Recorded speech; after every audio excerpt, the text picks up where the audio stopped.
Bonjour, je vais t'expliquer pourquoi il est important de modifier les paramètres de l'appareil photo avant de prendre des photos.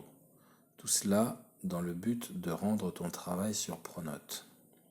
En effet, la qualité de la photo en fonction du réglage initial va produire des fichiers de plus ou moins grande taille.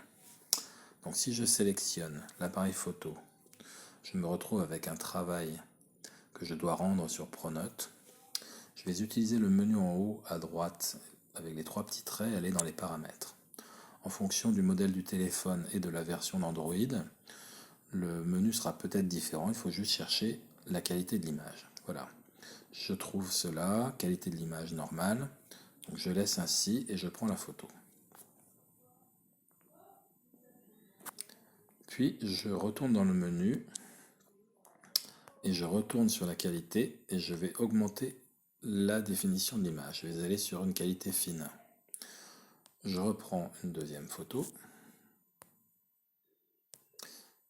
Je retourne une dernière fois et je mets donc la qualité maximale, qualité très fine. Je prends encore une photo. Une fois cela fait, je vais dans la galerie chercher mes trois photos. Les voici. Je vais regarder chacune des images et la qualité correspondante, ainsi que la taille du fichier. Donc la première correspond à la dernière que j'ai prise. Dans les détails, je me rends compte que le fichier fait 5,64 mégaoctets. Je regarde le fichier du milieu qui correspondait à une qualité fine, 1,87 mégaoctets.